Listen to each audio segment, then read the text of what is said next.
હવે આપણે ધાતુ કર્મ વિધિની અંદર ઉષ્માગતિકીય સિદ્ધાંત જોઈશું.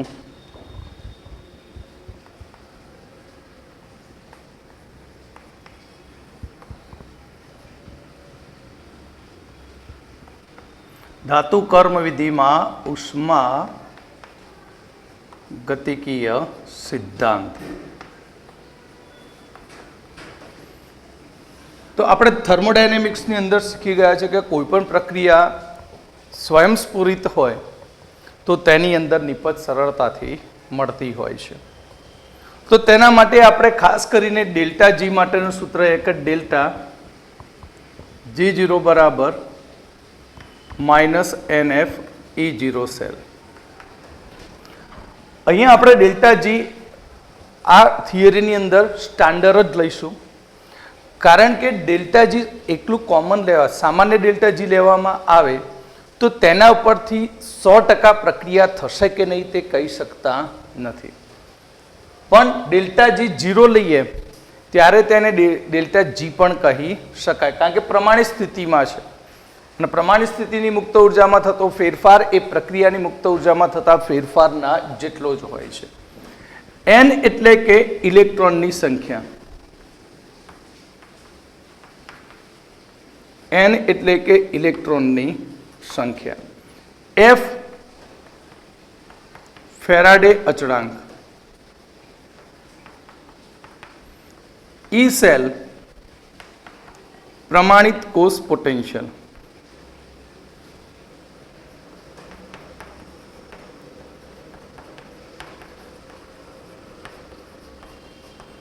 ડેલ્ટા G0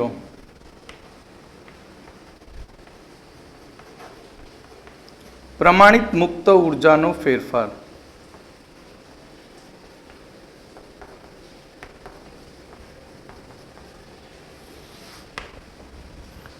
થર્મોડાયનેમિક્સની અંદર એ પણ ભણી ગયા કે ડેલ્ટા જીને બીજી એક રીતે પણ રજૂ કરી શકાય. બીજી એક રીત હતી કે ડેલ્ટા G0 બરાબર delta H0 minus T delta S0. અહીં ડેલ્ટા G0 માટેની 3 કેસ બનતા હોય છે, એટલે કે ડેલ્ટા જીના મૂલ્ય માટેની 3 શક્યતાઓ હોય છે. આ ડેલ્ટા જીની 3 શક્યતામાં જો ડેલ્ટા જી ગ્રેટર ધેન 0 હોય તો પ્રક્રિયા સ્વયંસ્ફુરિત નથી.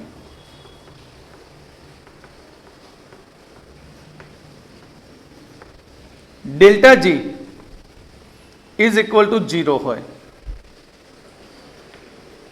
પ્રક્રિયા સંતુલન સ્થિતિમાં હોય છે, અને ડેલ્ટા જી 0 નેગેટિવ તો પ્રક્રિયા સ્વયંસ્ફુરિત.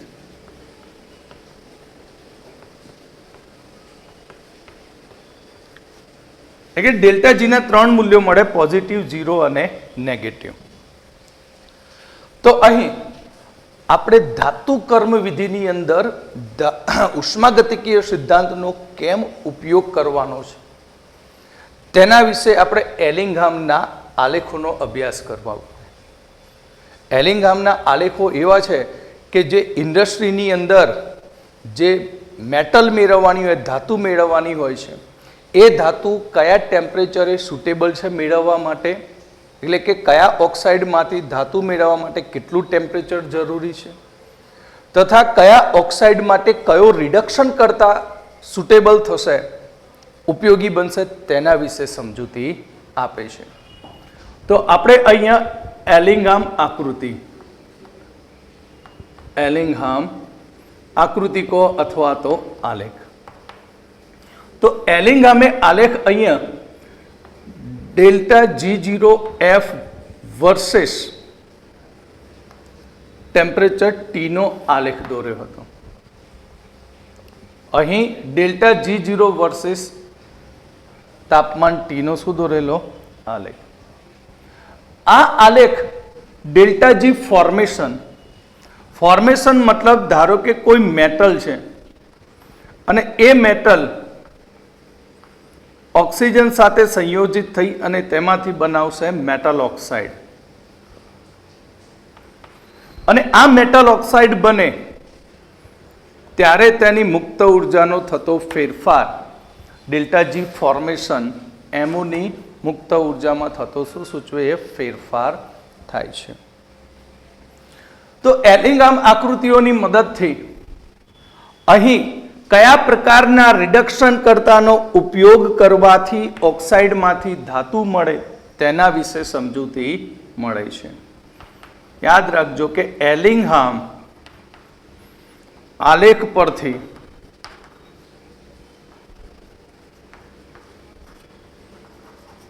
એમોના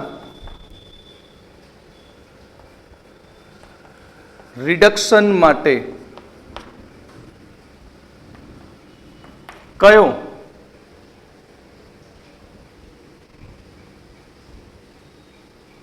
રિડક્શન કરતા યોગ્ય છે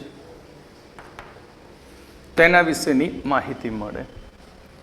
જ્યારે ઓક્સાઇડનું ફોર્મેશન થાય ત્યારે તેની મુક્ત ઉર્જાનું મૂલ્ય કેવું હોય? નેગેટિવ હોય. મુક્ત ઉર્જાનું મૂલ્ય કેવું હોય? નેગેટિવ. તો અહીં આપણે એલિંગામ આકૃતિ બનાવીએ. શરૂઆત કરીએ ડેલ્ટા G0F વર્સિસ T નો. તો અહીંયા ડેલ્ટા જીના મૂલ્યો આપણને 3 પ્રકારના મળે. ડેલ્ટા જીના મૂલ્યો આપણને કેટલા પ્રકારના મળશે? 3 પ્રકારના.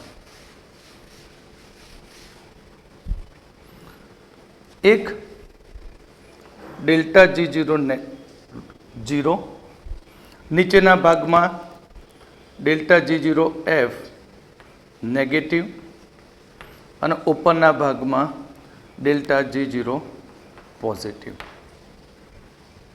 ક્લિયર? હવે હું આ એમો ઓક્સાઇડ બનાવવા માટેનો આલેખ દોરું.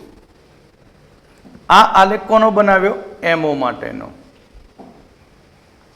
હવે જોઈએ કે નીચેના ભાગમાં નેગેટિવ, ઉપરના ભાગમાં કેવું છે? પોઝિટિવ, અને વચ્ચે છે 0. તો અહીંયા 2 ભાગ પાડી દો, આ એ ભાગ અને આ બી ભાગ. આપણે એમઓ માંથી શું મેળવવાની છે? મેટલ મેળવવાની છે, ધાતુ મેળવવાની. પણ એ ધાતુનો ઓક્સાઇડ બનવાની પ્રક્રિયા માટેની વાત કરીએ તો વિસ્તાર 1, તો વિભાગ એ માં આપણે કહીએ કે M solid plus O2 gives MO. તો આ પ્રક્રિયા માટે ડેલ્ટા જી ફોર્મેશન આપણને કેવો મળે છે? નેગેટિવ. ડેલ્ટા જી ફોર્મેશન કેવો મળે છે? નેગેટિવ. કયા વિસ્તારમાં? એ વિસ્તારમાં. હવે આપણે આ સમીકરણને વિરુદ્ધ કરી દઈએ, કારણ કે આપણે મેટલ મેળવીએ. તો MO solid gives M solid plus 1/2 O2 gas. તો ડેલ્ટા જી કેવો થશે? F પોઝિટિવ થઈ જશે. આનો મતલબ શું થયો? કે આ નીચેના એ વિસ્તારમાં મેટલ ઓક્સાઇડમાંથી મેટલ મેળવવાની પ્રક્રિયા ડેલ્ટા જી પોઝિટિવ થયો, માટે સ્વયંભૂ નથી, આપમેળે થતી નથી. સમજણ પડી? આ વિસ્તાર લીધો છે આપણે કે આ વિસ્તારમાં ડેલ્ટા જી એમઓ બનવા માટે કેવો લીધો આપણે? નેગેટિવ. તો એ નેગેટિવ હોય તો હવે એ મેટલ ઓક્સાઇડમાંથી મેટલ મેળવવા જાઓ તો એનો ડેલ્ટા જી પોઝિટિવ થાય. એટલે વિભાગ એ માં પ્રક્રિયા સ્વયંસ્ફુરિત નથી. પ્રક્રિયા સ્વયંસ્ફુરિત નથી. ક્લિયર?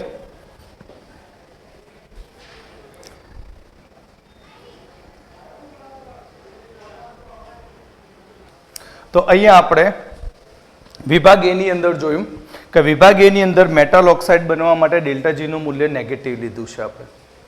ક્લિયર? કારણ કે પ્રક્રિયાને 3 ભાગમાં વહેંચી દીધી: સ્વયંસ્ફુરિત, બિન સ્વયંસ્ફુરિત અને સંતુલિત. ક્લિયર? તો આ પ્રક્રિયાની અંદર હવે જો હું એમઓ માંથી પાછી મેટલ મેળવવા જાઉં તો ડેલ્ટા જી પોઝિટિવ થાય, માટે પ્રક્રિયા સ્વયંસ્ફુરિત બનતી નથી, માટે એ વિભાગની અંદર પ્રક્રિયા શક્ય નથી. હવે આપણે વિભાગ બી ની વાત કરીએ. તો બી વિભાગની અંદર આપણે જોઈએ છે કે આ એમઓ બનવા માટે M solid plus 1/2 O2 gas gives MO.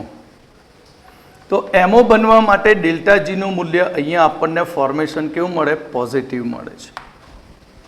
પરંતુ જો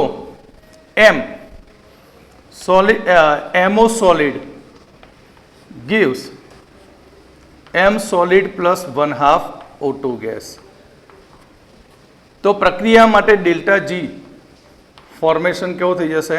નેગેટિવ થાય. તો એમઓ માંથી મેટલ મેળવવા માટે આ બી વિસ્તારમાં ડેલ્ટા જી એ નેગેટિવ બને છે, માટે ઉપરના વિસ્તારની અંદર પ્રક્રિયા સ્વયંસ્ફુરિત છે. પ્રક્રિયા કેવી છે? સ્વયંસ્ફુરિત છે. ક્લિયર? એટલે અહીં આપણે ડેલ્ટા જી નો આલેખ એ તાપમાન સાથે દોરેલો છે. તો તાપમાન માટે જુઓ કે અહીંયાથી આ આલેખ અહીંયા છેદે સંતુલન સ્થિતિ ઉપર. તો સંતુલન સ્થિતિ ઉપર છેદે તો અહીંયાથી આ ટેમ્પરેચરની લાઈન બનાવું તો આને આપણે T0 ટેમ્પરેચર કહીએ. આનો મતલબ શું થયો? કે આ ટેમ્પરેચરે વિઘટન શક્ય છે, બરાબર, પણ આનાથી નીચેના ટેમ્પરેચરે વિઘટન શક્ય નથી. એટલે આ ટેમ્પરેચરથી નીચા તાપમાને અહીંયા એમઓ ધાતુમાંથી એમ મળતો નથી, પણ આથી ઉપરના ટેમ્પરેચરે જાઉં તો મને એમાંથી એમ ધાતુ મળે છે. ક્લિયર? એટલે અહીં એલિંગહામ આકૃતિમાં એલિંગહામ આલેખમાં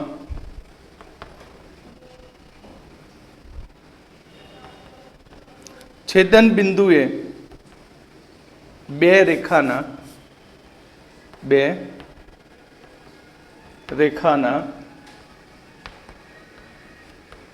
છેદન પર મળતું T0 તાપમાને કે તેથી ઊંચા તાપમાને, એટલે અહીંયાથી ઊંચું તાપમાન હોય તો વિઘટન થાય, તેથી ઊંચા તાપમાને એમોનું વિઘટન થાય છે. પરંતુ T0 થી નીચા તાપમાને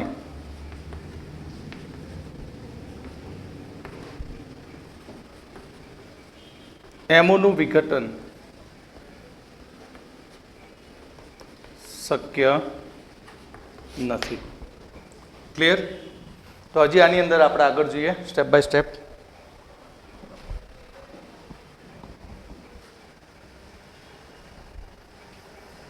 હવે આપણે આ જે બેઝ બનાવ્યો એની આધારે આપણે ઓક્સાઇડ, કેટલાક ઓક્સાઇડનું વિઘટન જોઈએ. કયા ઓક્સાઇડનું નીચા તાપમાને વિઘટન થાય છે, કયા ઓક્સાઇડનું ઊંચા તાપમાને વિઘટન થાય. તો અહીંયા આપણે એક એલિંગહામ આકૃતિ બનાવીએ. ડેલ્ટા G0F અને અહીંયા આપણે ટેમ્પરેચર T. અહીંયા આપણે delta G0 is equal to 0. Silver oxide માટેનો આલેખ બનાવો તો સિલ્વર ઓક્સાઇડનો આલેખ આ રીતે બને. Ag2O. મર્ક્યુરી ઓક્સાઇડનો આલેખ બનાવો તો મર્ક્યુરી ઓક્સાઇડનો આલેખ આ રીતે મળે છે, HgO. અને સિલ્વર ઓક્સાઇડ માટેનો તમે આલેખ જુઓ તો આ રીતે. સિલ્વર ઓક્સાઇડ નહીં, ઝિંક ઓક્સાઇડ, સોરી, 3 ઓક્સાઇડ લીધા. સિલ્વર ઓક્સાઇડ, મર્ક્યુરી ઓક્સાઇડ અને ઝિંક ઓક્સાઇડ. તો આ 3 ઓક્સાઇડમાંથી કયા ઓક્સાઇડનું નીચા તાપમાને વિઘટન થાય?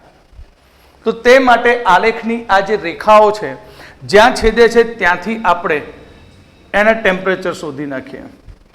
તો આનું આ T1 ટેમ્પરેચર,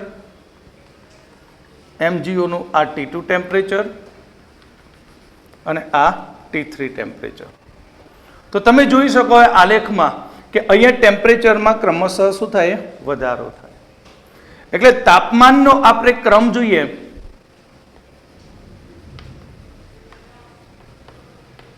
તો તાપમાનનો ક્રમ છે T1 T2 T3 છે. એટલે આ બંને આલેખ જો એકબીજાની નજીક છે ટેમ્પરેચરમાં, માટે નીચા તાપમાને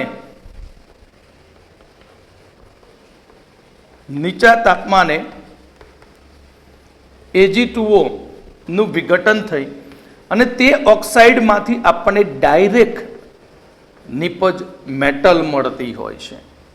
સિલ્વર ઓક્સાઇડને ગરમ કરો તો તરત જ તેમાંથી મેટલ Ag મળતું હોય છે.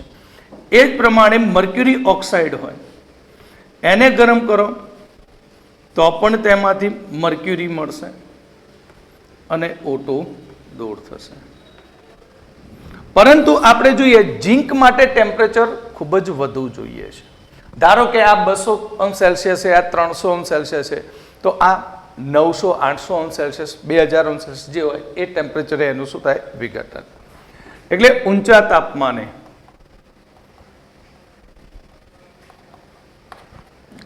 તાપમાને ઝીંક ઓક્સાઇડનું વિઘટન થાય અને ઝીંક પ્લસ O2 મળે.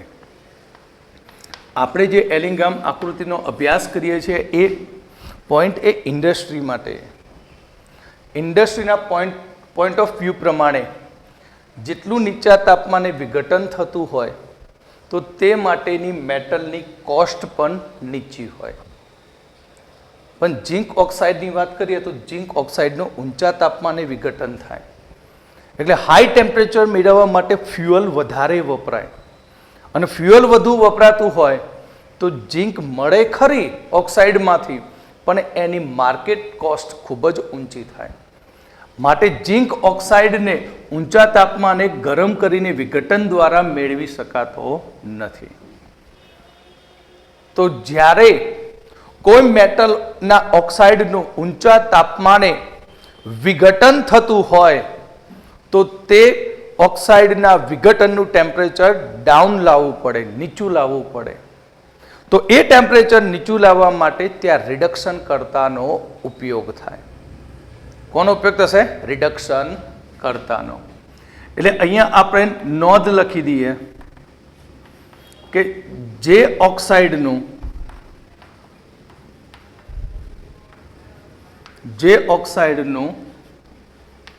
નીચા તાપમાને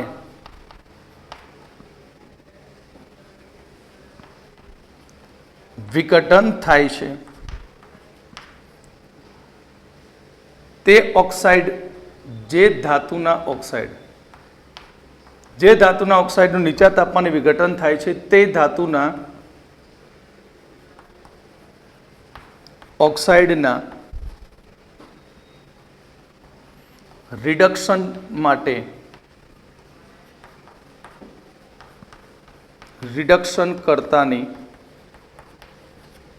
જરૂર નથી.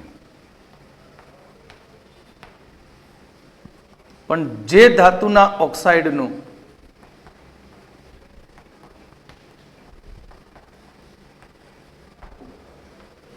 ઊંચા તાપમાને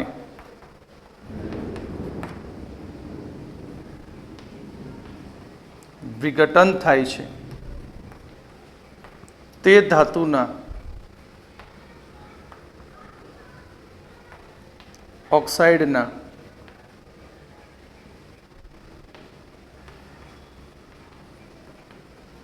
રિડક્શન માટે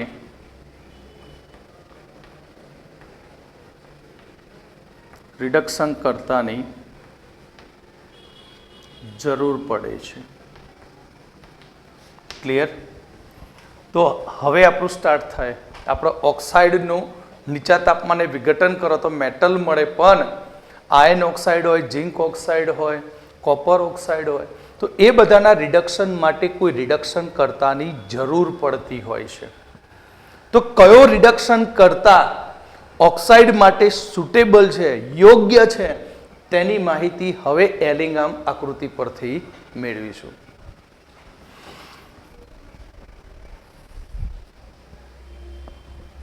હવે આપણે રિડક્શન કરતાની વાત કરીએ કે જેમ કે કહ્યું કે ઝીંક જે છે એ ઝીંક ઓક્સાઇડને ગરમ કરો તો વિઘટન થાય, ઝીંક મળે, પણ આ પ્રક્રિયા માટે હાઈ ટેમ્પરેચર જોઈએ. શું જોઈએ? High temperature. પણ જો ઝીંકનું આપણે રિડક્શન કરતા વડે, જેમ કે કાર્બન રિડક્શન કરતા વડે રિડક્શન કરીએ તો ઝીંક ઓક્સાઇડ પ્લસ કાર્બન મોનોક્સાઇડ, અને આ લો ટેમ્પરેચરે થશે. કેવી રીતે થશે તેના વિશે હવે આપણે જોઈએ. તો આપણે રિડક્શન કરતા તરીકે કયો સુટેબલ છે એનો માટે આલેખ દોરીએ કે ડેલ્ટા G0 થી ટેમ્પરેચર T. સૌથી પહેલું આપણે કાર્બનમાંથી કાર્બન ડાયોક્સાઇડ એક,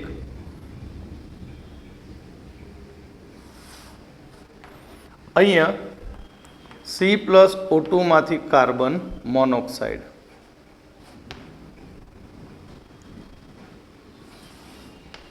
અને અહીંયા 2CO + C gives CO2. તો ત્રણ રીતે કાર્બન મોનોક્સાઇડ કાર્બન રિડક્શન કરતા તરીકે વર્તે. તો કઈ કન્ડિશનમાં તે સુટેબલ હશે તેના વિશે જોઈએ. તો આ આલેખને આપણે ત્રણ ભાગમાં વહેંચી દઈએ, A, B અને આ C. તો વિભાગ A માં આપણે C માંથી શું બનાવીએ? CO, carbon monoxide.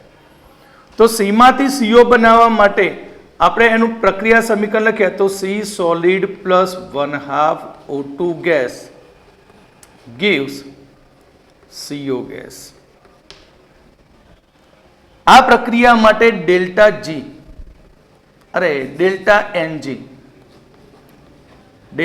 Ng એટલે Np - Nr. વાયુરૂપ નિપજના મોલ એક પ્રક્રિયકનો 1/2 માટે 0.5. 0.5 મતલબ કે અહીંયા આપણે જોઈ શકીએ છીએ કે પ્રક્રિયકથી નિપજ તરફ જતા અડધામાંથી 1 મોલ બને. એટલે કે અહીં આ તરફ જતા વાયુના મોલ વધે છે. શું થશે? વાયુના મોલ વધે છે. વાયુના મોલ વધે તો પ્રક્રિયામાં અવ્યવસ્થા વધે, અને અવ્યવસ્થા વધે તો તેની એન્ટ્રોપી એ પણ શું થઈ જાય? વધી જાય. એટલે ફર્સ્ટ વિસ્તાર A ની અંદર ડેલ્ટા S આપણને પોઝિટિવ મળે છે. જો ડેલ્ટા S પોઝિટિવ હોય તો આપણે જાણીએ કે ડેલ્ટા G બરાબર delta H minus T delta S. જો આને પોઝિટિવ મૂકું તો આ નેગેટિવ છે, પોઝિટિવ નેગેટિવ નેગેટિવ. એટલે અહીંયા ટેમ્પરેચર જેમ હું વધારતો જઈશ, બરાબર, તો આની કિંમત તો માઇનસના માઇનસ જ રહેવાની. એટલે આન્સર ડેલ્ટા G નો કેવો આવશે? ઋણ આવશે. એટલે કે ડેલ્ટા G કેવો થશે? નેગેટિવ. એટલે C માંથી CO બનવા માટેનો આલેખ દરેક ઊંચા તાપમાને એ નીચેના જ વિસ્તારમાં રહે છે. કયા વિસ્તારમાં? નીચેના વિસ્તારમાં જ રહે છે. હવે વિભાગ B. વિભાગ B ની અંદર C માંથી શું બનાવીએ છીએ? CO2. તો C solid plus O2 gas gives CO2 gas. તો અહીંયા ડેલ્ટા Ng Np - Nr 1 - 1 0. એટલે અહીં આપણે જોઈએ તો મોલ સંખ્યા કેવી રહી? અચળ. વાયુના મોલ અચળ છે. વાયુના મોલ અચળ હોય તો ડેલ્ટા S કોન્સ્ટન્ટ થઈ જાય. તો ડેલ્ટા S અચળ માટે ડેલ્ટા S તફાવત કેવો થઈ જાય? 0. માટે ડેલ્ટા G0 બરાબર ડેલ્ટા H0 થાય. હવે વિભાગ 3 અરે વિભાગ સી. સી ની અંદર CO માંથી શું બનાવીએ? CO2.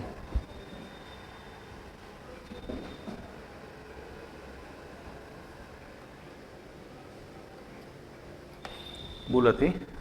CO માંથી શું બનાવીએ? CO2. તો અહીંયા CO gas plus 1/2 O2 gas gives CO2 gas. આ પ્રક્રિયા માટે delta Ng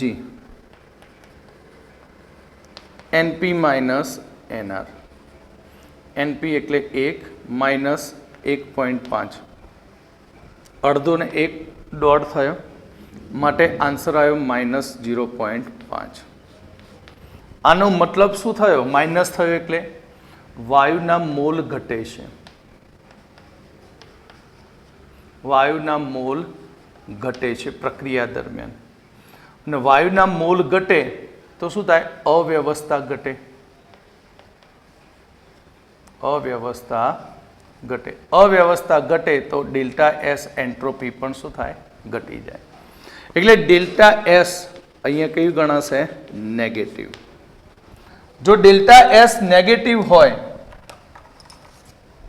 delta S negative હોય તો delta G is equal to delta H minus T delta S. બરાબર. જો આ નેગેટિવ હોય, બરાબર, તો નેગેટિવ નેગેટિવ પોઝિટિવ થાય. તો હું ટેમ્પરેચર ટી વધારતો જાઉં તો ડેલ્ટા જી પણ શું થાય? વધતો જાય. ક્લિયર? ડેલ્ટા જી પણ શું થાય? વધતો જાય.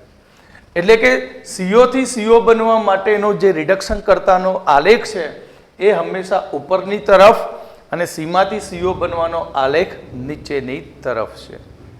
ક્લિયર? તો હવે આ રિડક્શન કરતાના આલેખ ઉપરથી હવે આપણે પ્રક્રિયા નક્કી કરીશું કઈ થશે અને કઈ નહીં થાય.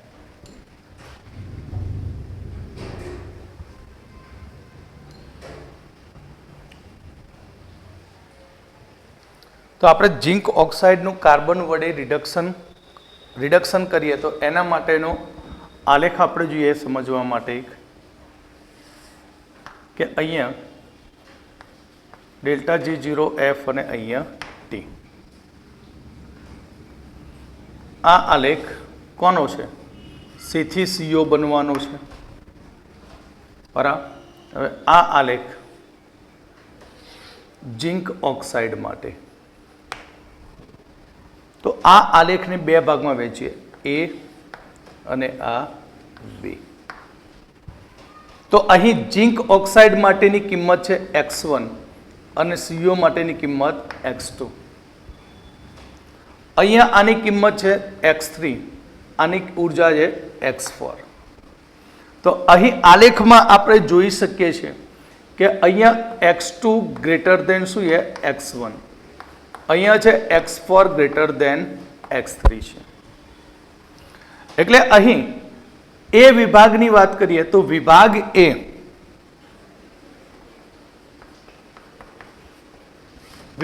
એ ની અંદર આપણે zinc plus 1/2 O2 gives zinc oxide. તેની ડેલ્ટા જી આપણે કેટલી લીધી? X1. હવે આ ઓક્સાઇડમાંથી હું મેટલ મેળવું છું. Zinc oxide gives Zn plus 1/2 O2. તો અહીંયા ડેલ્ટા જી મને મળશે નેગેટિવ X1 થઈ જશે. હવે આ આલેખ લઉં તો C plus O2 gives carbon monoxide. તેની મુક્ત ઉર્જા છે X2 છે. તો બંને પ્રક્રિયાનો સરવાળો કરી દઉં તો zinc oxide plus C gives Zn plus CO gas. અને આ બંનેનો ડેલ્ટા જી લઈ લઈએ તો X2 માઇનસ X1. પણ X2 ગ્રેટર દેન X1 છે એટલે ડેલ્ટા જી કેવો મળશે? પોઝિટિવ. ડેલ્ટા જી કેવો મળશે? પોઝિટિવ મળશે. C એક રિડક્શન કરતા છે તો આ રિડક્શન કરતા ના આલેખથી ભાગ કેવો છે? એનો નીચે છે. તો નીચા ભાગ માટે ઝીંક ઓક્સાઇડનું કાર્બન વડે રિડક્શન કરવામાં આવે તો તેના ડેલ્ટા જી નું મૂલ્ય પોઝિટિવ મળે છે. માટે ઝીંક ઓક્સાઇડનું રિડક્શન થશે નહીં. ક્લિયર? એટલે અહીં આપણે કહીએ કે જો ધાતુના ઓક્સાઇડનો આલેખ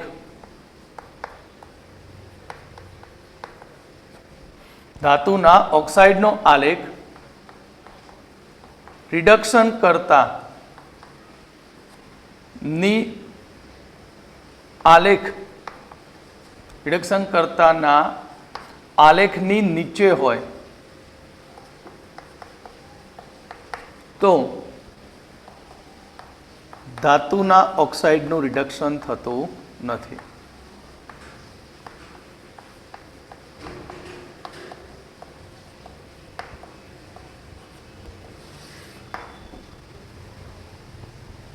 ક્લિયર? હવે વિભાગ બી.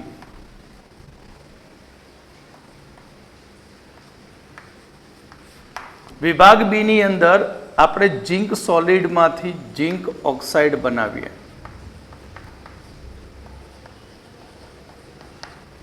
તો તેનો ડેલ્ટા જી X4 છે. પણ આ જ ઝીંક ઓક્સાઇડમાંથી હું ઝીંક પ્લસ 1/2 O2 કરી દઉં તો તેનો ડેલ્ટા જી કેવો થશે? -X4. હવે સી કરતા ઉપરનો આલેખ લીધો હોય, ઝીંક ઓક્સાઇડનો આલેખ કેવો લીધો હોય? સી કરતા ઉપર, કાર્બનના કરતા.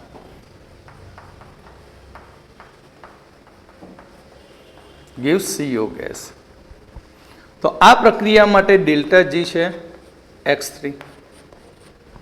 બંનેનો સરવાળો કરી દઈએ તો ઝીંક oxide plus C solid gives Zn solid plus CO gas. તો ડેલ્ટા જી આપણે જોઈએ તો X3 minus X4, પણ X4 ગ્રેટર ધેન X3 છે માટે અહીં નેગેટિવ કિંમત મળે. નેગેટિવ કિંમત થઈ ડેલ્ટા જી ની માટે પ્રક્રિયા સ્વયંસ્ફુરિત થઈ. એટલે આપણે એવું કહી શકીએ કે ઝીંક ઓક્સાઇડ એ રિડક્શન કરતા કાર્બનથી ઉપરના આલેખમાં હોય, ઉપરના ભાગમાં હોય તો ઝીંક ઓક્સાઇડનું રિડક્શન સરળતાથી થતું હોય છે અને નીચે હોય તો રિડક્શન થતું નથી. એટલે કે ધાતુના ઓક્સાઇડ નો આલેખ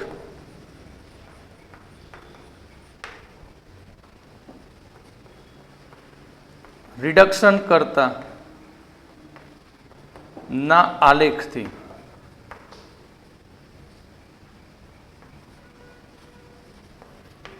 ઉપર હોય તો ધાતુના ઓક્સાઇડનું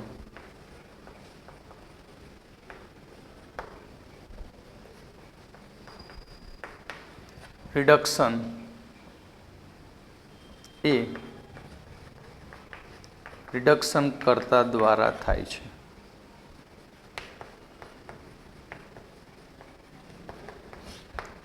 ક્લિયર?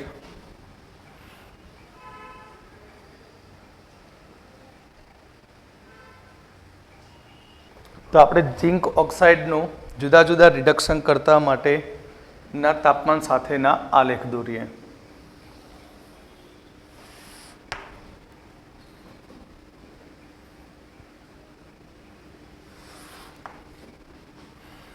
C gives CO2 બનાવશે. C માંથી CO બને.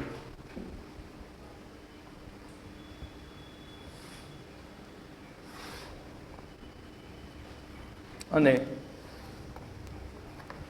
CO માંથી CO2. અહીંયા એલિંગામના જે પણ ગ્રાફ આપેલા એ ગોખવાના નથી, રટવાના નથી. રટ્ટા નથી કરવાના, સમજવા માટેના, બરાબર.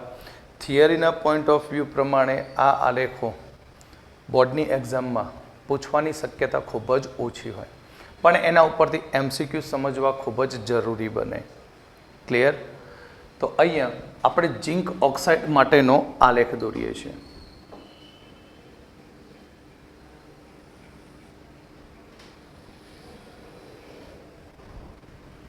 તો આ ઝિંક ઓક્સાઇડ માટેનો જે આલેખ છે એ આલેખ તાપમાન વર્સિસ ડેલ્ટા G0 નો તાપમાન સાથેનો શું છે આલેખ. આલેખની અંદર તમે જુઓ તો અહીં ઝિંક ઓક્સાઇડનો આલેખ 3 રિડક્શન કરતા રેખાઓને શું કરે? છેદે છે. 3 રિડક્શન કરતાઓની રેખાઓને છેદે છે ત્યાં તેમના ટેમ્પરેચર લઈએ તો અહીંયા આ T1 ટેમ્પરેચર, આ T2 ટેમ્પરેચર અને આ T3 ટેમ્પરેચર. અહીં T1 ટેમ્પરેચરે જુઓ તો ટેમ્પરેચર T1 કેવું છે? નીચું. અને આપણે જે રિડક્શન કરતા વાપરીએ છીએ તે નિપજમાં શું રૂપાંતર પામવું જોઈએ? ઓક્સાઇડમાં. તો કાર્બન વડે કાર્બન મોનોક્સાઇડ બને ત્યારે ઝિંક સાથેની પ્રક્રિયાનું ટેમ્પરેચર કેવું છે? નીચું. બરાબર. એટલે આ રીતે કે ઝિંક કયા ટેમ્પરેચરે? T1 તાપમાને ઝિંક ઓક્સાઇડ કાર્બન સાથે પ્રક્રિયા કરે તો ઝિંક પ્લસ CO બને. ક્લિયર? હવે હું આ પ્રક્રિયા કરું કયા ટેમ્પરેચરે? T2. તો zinc plus C gives Zn plus CO2 બનવો જોઈએ. તો અહીંયા કેટલા મોલ લેવા પડશે? 2. અને ત્રીજું એ T3 ટેમ્પરેચર. આ બધા જ રિડક્શન કરતા વડે પ્રક્રિયા પોસિબલ છે, શક્ય છે, પણ ટેમ્પરેચર અલગ અલગ છે. તો તમે હવે કહી શકો છો આરામથી, સરળતાથી કે ઝિંક ઓક્સાઇડના રિડક્શનમાં કઈ પ્રક્રિયા રિડક્શન કરતા માટે સુટેબલ છે. કારણ કે હંમેશા ઇન્ડસ્ટ્રીમાં નીચા તાપમાને રિડક્શન કરતાનો ઉપયોગ કરી અને ઝડપથી મેટલ મેળવવી. તો કાર્બન રિડક્શન કરતા તરીકે વાપરી કાર્બન મોનોક્સાઇડ બને તે પ્રક્રિયા ઝિંક ઓક્સાઇડમાંથી ઝિંક મેળવવા માટે સૌથી સુટેબલ પ્રક્રિયા છે. ક્લિયર? સૌથી સુટેબલ પ્રક્રિયા. હવે આપણે Fe માટેનો આલેખ જોઈશું.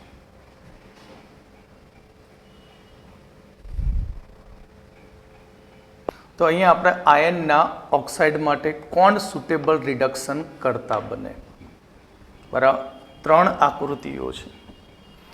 તો આ આલેખોમાં તમે જુઓ તો કયો આલેખ એ Fe ના રેખાથી નીચેના ભાગમાં છે? તો આ આલેખ જુઓ. CO માંથી CO2 બનવા માટેનો આલેખ FeO કરતા નીચે છે. C થી CO બનવાનો આલેખ ઉપર. બરાબર. અહીંયા આલેખ હાઈ ટેમ્પરેચરે છે નીચે. પણ અહીંયા આલેખમાં તમે જુઓ તો આલેખમાં C કરતા લોઅર ટેમ્પરેચરે CO સાથેની આ પ્રક્રિયામાં Fe ઝડપથી રિડક્શન આપે છે. દેખાય ને આલેખમાં?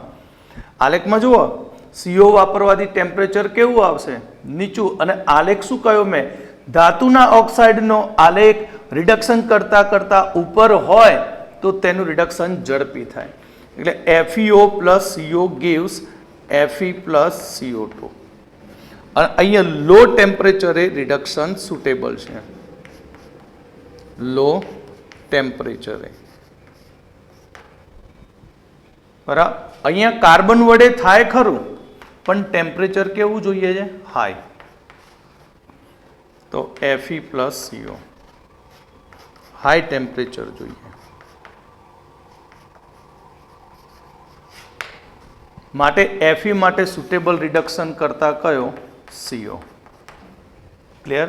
ત્યાંના ઉપરથી આ રીતે MCQ બનતા હોય છે.